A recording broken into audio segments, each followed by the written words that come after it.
Good morning all of you. I hope all of you are fit and fine. और आपको part 10 का हिंदी अनुवाद समझ आ गया होगा। इसके बाद हम इसका अभ्यास कार्य करेंगे। अभ्यास कार्य में जैसे कि आपको पता है कि लगभग एक जैसे प्रश्न होते हैं कि एक पदेन, पूर्ण वाक्यन, प्रश्न निर्माण, घटनाक्रम अनुसार, प्रकृति प्रत्यय। तो इसको आप पाठ पढ़ने के बाद खुद कोशिश जरूर करें। जब आप खुद कोशिश करेंगे तो आपको ये आसान भी लगने लगेगी। कुछ बच्चों को संस्कृत मुश्किल लगती है, तो जब आप खुद इसको कोशिश करेंगे तो आपको ये आसान लगने लगेगी और याद करना भी इजी हो जाएगा। तो अब देखेंगे अभ्यास कार्य में जो एक पदेन है, और अगर आपने हिंदी अनुवाद सुन लिया ध्यान से तो आपको याद करने की भी जरूरत नहीं पड़ेगी, अपने आप ही आप लिख पाएंगे इसका उत्तर। तो एक पदेन का जो पहला प्रश्न है, प्रश्न देखेंगे, कर्णः कस्यः बहिः आगच्छति। बहिरागच्छति है, बहिरागच्छति। इसका संधि विच्छेद करेंगे बहि प्लस आगच्छति। कि कर्ण कहाँ से बाहर आता है। आपको पाठ की स्टार्टिंग में बताया गया था कि कर्ण स्नान करके बाहर आ रहा था। वो कहाँ से बाहर आ रहा था? गंगा से बाहर आ रहा था। तो बहि के योग में पंचमी विभक्ति लगती है, तो हम यहाँ लिखेंगे गंगायाः। गंगा से बाहर आ रहा था, स्नान करके वो गंगा से बाहर आ रहा था। कस्यः है तो वैसा ही उत्तर हम देंगे गंगायाः। नेक्स्ट है, किम आकर्ण्य विप्रः तत्र समागतः। किम आकर्ण्य मीन्स क्या सुनकर, विप्रः ब्राह्मण, तत्र समागतः वहां आया था। क्या सुनकर ब्राह्मण वहां आया था? कर्ण के बारे में सुना था, कर्ण की दानवीरता के बारे में सुना था, या रक्षा कवच के बारे में सुना था? क्या सुना था उन्होंने? उसकी दानवीरता के बारे में सुना था। तो कर्णस्य दानवीरताम, किसके बारे में सुना था उन्होंने? कर्ण की दानवीरता के बारे में सुना था। कर्णस्य दानवीरताम। कवचम कुंडलम च कै याचति। कवच और कुंडल कौन मांग रहा था? कवच और कुंडल कौन मांग रहा था? कौन मांग रहा था? विप्र है। तो ब्राह्मण जो था वो कवच और कुंडल मांग रहा था, तो विप्र है इसका उत्तर होगा। कवचम कुंडलम च कर्णाय के प्रदत्तम। कवचम कुंडलम च कर्णाय के प्रदत्तम। कि कवच और कुंडल कर्ण को किसने दिए थे? कवच और कुंडल कर्ण को किसने दिए थे? किसने दिए थे? सूर्यदेव ने। तो सूर्य है, आप सूर्य देव है भी लिख सकते हैं, इसमें सूर्य भी ठीक है। सूर्य देव ने दिए थे। लेने कौन आया था? ब्राह्मण लेने आया था, लेकिन दिए किसने थे? सूर्य ने। सूर्य है। कर्णस्य यश कुत्र प्रसारिष्यति। कर्ण का यश कहाँ फैलेगा? अंत में उसे एक वरदान मिलता है कि जब तक पृथ्वी, सूर्य और चंद्रमा रहेंगे तब तक आपका यश सब जगह फैलेगा। तो कहाँ फैलेगा? सर्वत्र, सब जगह फैलेगा।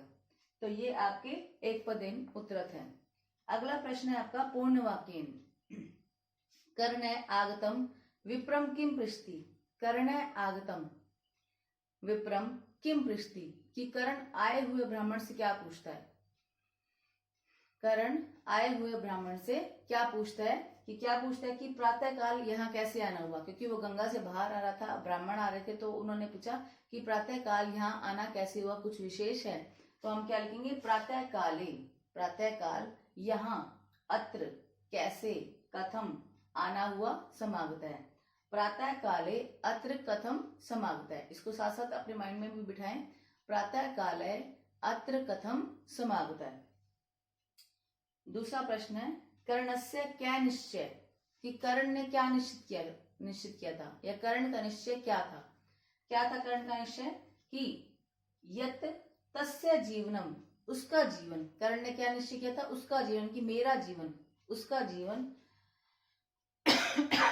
लोक कल्याणाय अस्ति, लोक कल्याण के लिए है।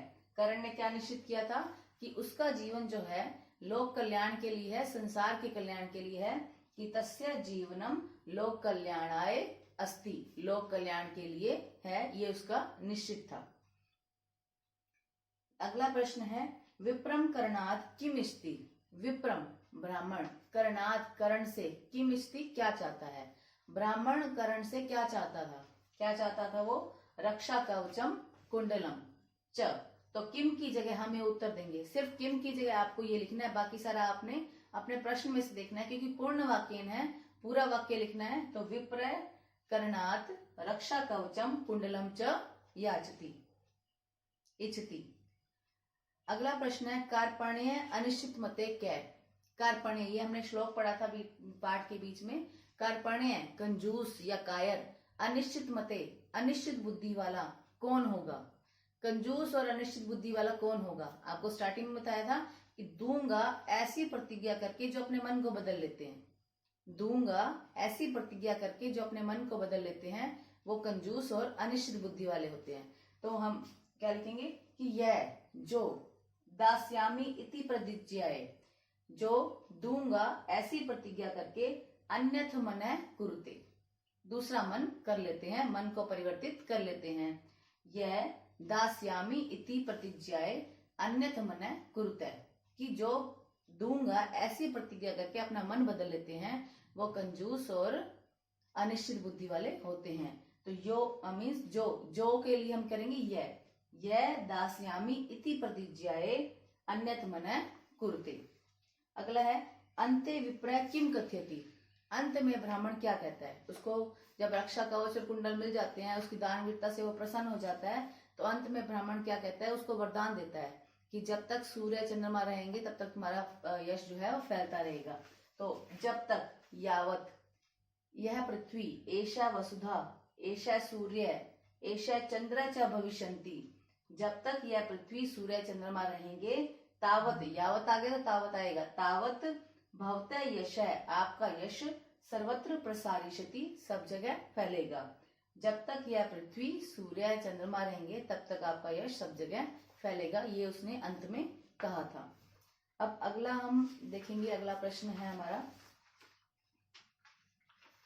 रेखांकित पदम आदृत्य प्रश्न निर्माण कुरुते, कि प्रश्न निर्माण करना ये आपके हर पाठ में ही होता है।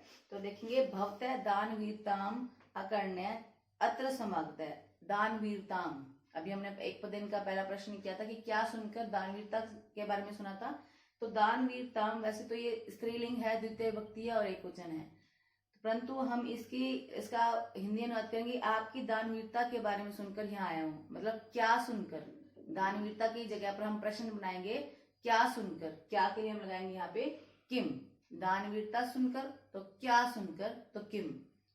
मम जीवनम लोक कल्याणाय, लोक कल्याणाय चतुर्थी विभक्ति है, तो हम यहाँ लगाएंगे कस्मई, काय नहीं होता, कोई भी शब्द काय नहीं होता, राइमिंग वर्ड मत बनाए, लोक कल्याणाय तो काय नहीं, कस्मई, म के ऊपर दो मात्रा आएंगे और प्रश्न सूचक चिन्ह जरूर लगाएंगे।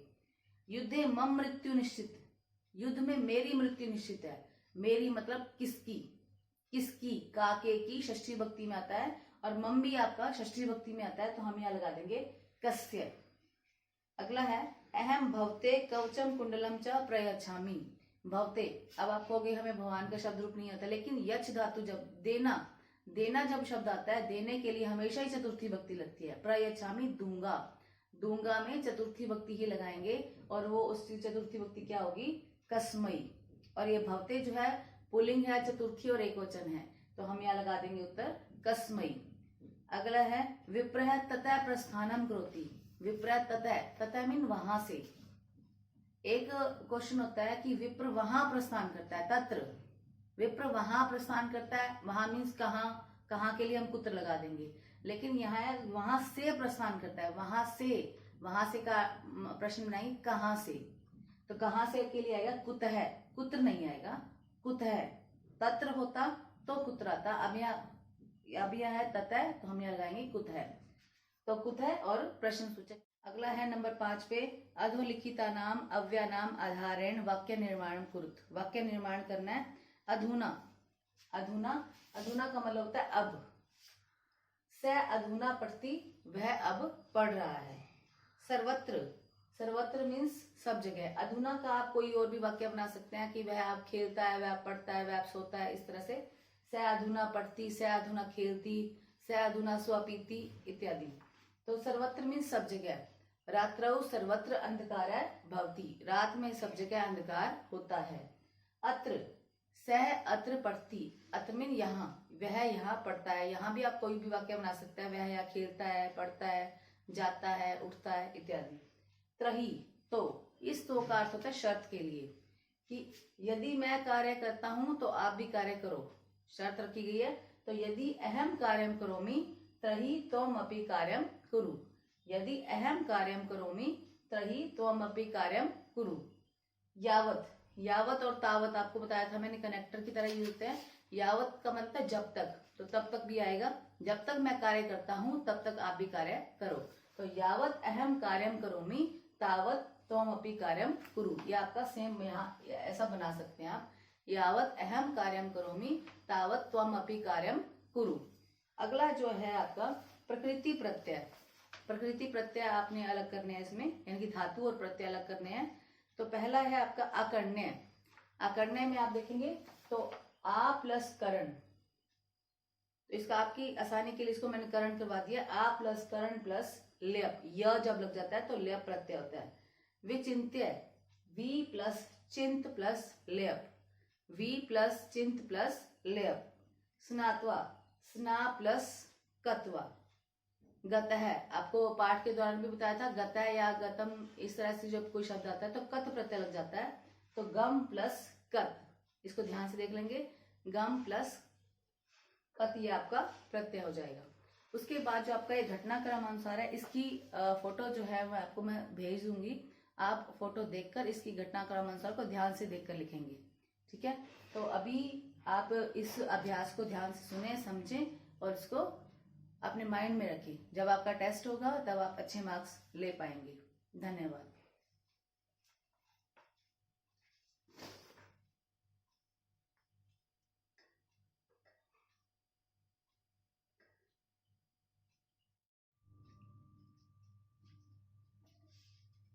एक्सरसाइज में जब हम एक्सरसाइज के बाकी प्रश्न कर चुके हैं, तो ये एक चौथा प्रश्न है, घटनाक्रमानुसार, अर्थात वाक्यों को घटना के अनुसार क्रमबद्ध करना।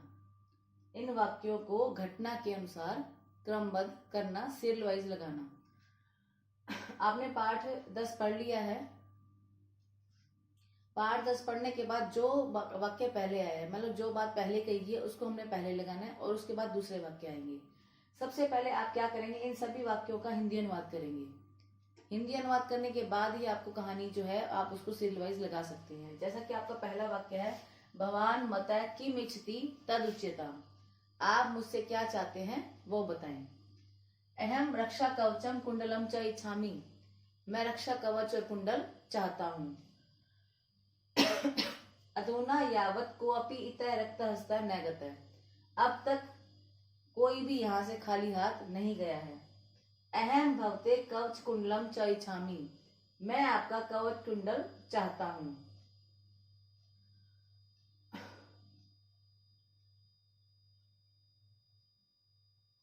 निश्चयेन एषः सामान्य विप्रय न अस्ति। निश्चित रूप से यह सामान्य विप्र नहीं है।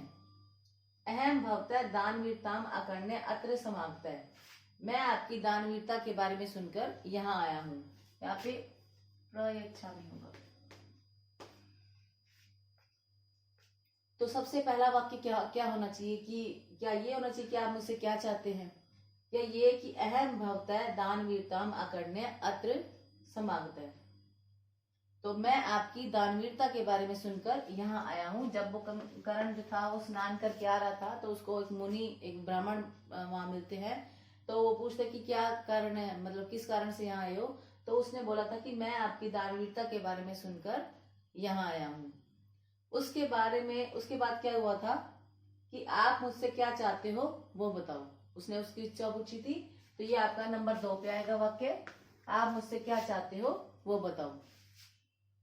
फिर उसके बाद उसने बोला था कि ब्राह्मण ने कि आप सोच समझ के बोलो कि जो मैं मांगूंगा वो आप दे दोगे। तो उसने विश्वास दिलाया था कि अब तक यहाँ से कोई भी खाली हाथ नहीं गया है। तो नंबर 3।